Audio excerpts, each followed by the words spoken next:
안녕하세요. 매일 성경으로 말씀을 만나는 시간 5분 메시지의 북악하늘교회 임명진 목사입니다. 반갑습니다.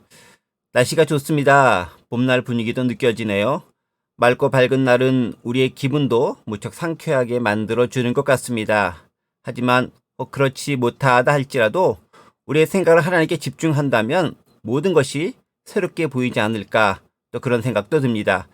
오늘 함께 묵상할 말씀은요, 시편 48편 1절에서 14절까지의 말씀입니다. 하나님의 성 시온산에 대해서 함께 묵상해보는 시간을 갖도록 하겠습니다. 이제 제가 말씀을 먼저 읽겠습니다. 여호와는 위대하시니 우리 하나님의 성 거룩한 산에서 극진히 찬양 받으시로다. 터가 높고 아름다워 온 세계가 즐거워하며 큰 왕의 성 곧 북방에 있는 시온산이 그러하도다. 하나님이 그 여러 궁중에서 자기를 요새로 알리셨도다. 왕들이 모여서 함께 지나갔으며 그들이 보고 놀라고 두려워 빨리 지나갔도다. 거기서 떨림이 그들을 사로잡으니 고통이 해산하는 여인의 고통 같도다. 주께서 동풍으로 다시스의 배를 깨뜨리시도다. 우리가 들은 대로 만군의 여호와의 성 우리 하나님의 성에서 보았나니 하나님의 일을 영원히 견고하게 하시리로다. 하나님이여, 우리가 주의 전 가운데에서 주의 인자하심을 생각하였나이다. 하나님이여, 주의 이름과 같이 찬송도 땅끝까지 미쳤으며 주의 오른손에는 정의가 충만하였나이다. 주의 심판으로 말미암아 시온산은 기뻐하고 유다의 딸들은 즐거워할지어다. 너희는 시온을 돌면서 그것을 둘러보고 그 망대들을 세워보라. 그의 성벽을 자세히 보고 그의 궁전을 살펴서 후대에 전하라. 이 하나님은 영원히 우리 하나님이시니 그가 우리를 죽을 때까지 인도하시리로다. 아멘. 제가 중고등학교 시절에는요, 성인 예배 성가대, 지금은 찬양대라고 불리죠, 어른 예배 찬양대를 했던 기억이 있습니다. 제가 다녔던 교회 규모가 작다 보니 인원도 그리 많지 않았습니다. 100명이 채 되지 않는 그런 크지 않은 교회였습니다. 그래도 교회 학교가 있었습니다. 1980년대의 모습이죠. 아동부서와 중고등부가 있었습니다. 물론 청년부도 있었습니다.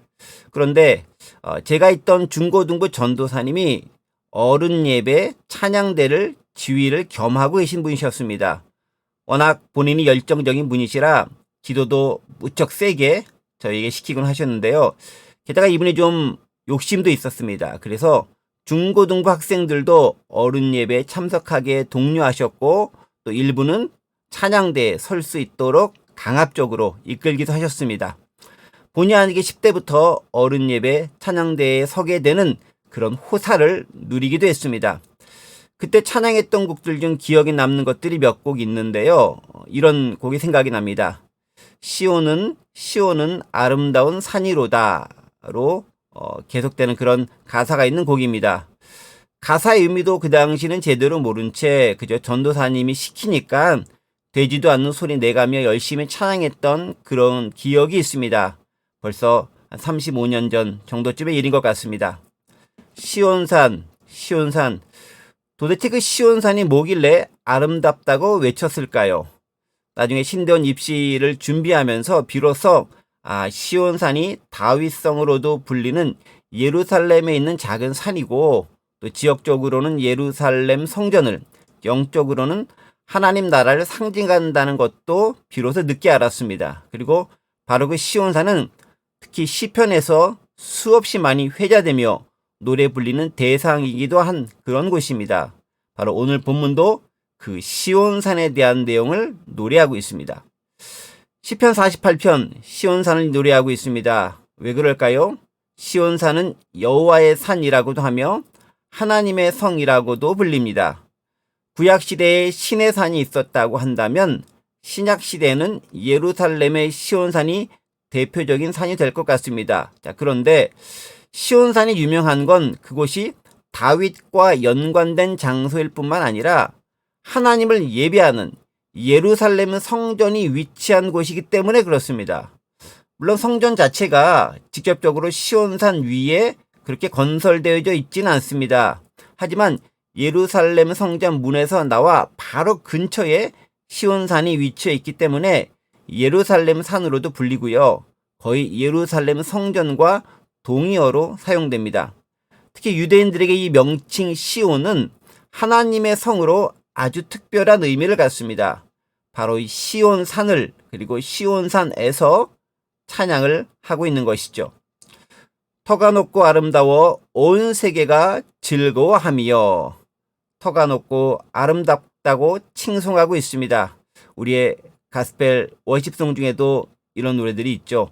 터가 높고 아름다워 온 세상의 기쁨. 네, 거기까지만 하겠습니다.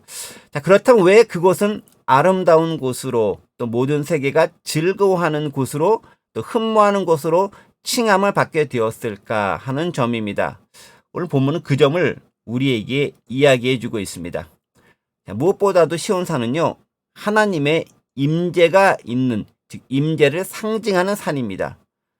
구약 모세 시대의 신의 산이 그랬다고 한다면 시온산은 그 이후 다윗 이후부터 신약 시대에 걸쳐서까지 하나님의 임재를 상징하는 산으로 자리매김하고 있습니다. 시온산이 사실 아름다운 건 바로 그 때문이죠. 예루살렘에 있는 작은 산이 뭐 아름다워야 얼마나 아름답겠습니까? 전 세계적으로 크고 웅장하고 멋지고 화려한 그런 산들 얼마나 많습니까? 무수히 많습니다. 그럼에도 시온산이 아름답다고 시편 기자가 노래하는 것은 바로 그곳에 여호와께서 하나님께서 임재하고 거하시는 곳이기 때문에 그렇습니다. 오늘날로 하면 교회에 해당한다고 할 수 있을까요?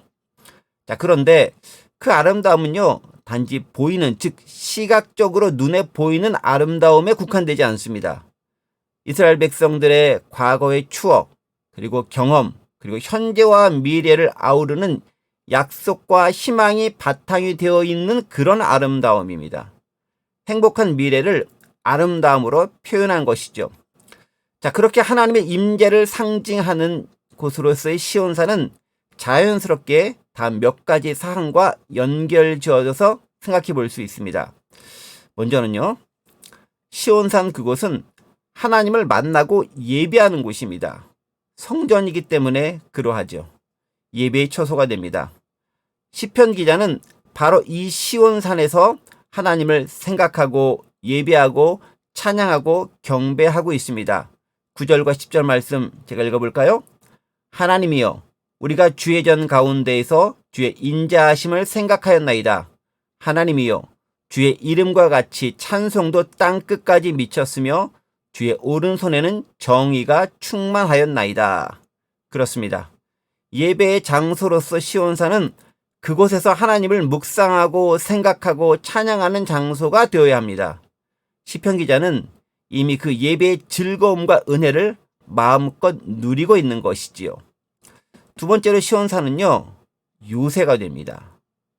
피난처가 되는 것이죠. 3절을 보면 아예 시온산에 거하시는 하나님 그 자체가 요새라고 선언하고 있습니다. 3절 볼까요? 하나님이 그 여러 궁중에서 자기를 요새로 알리셨도다. 그렇습니다.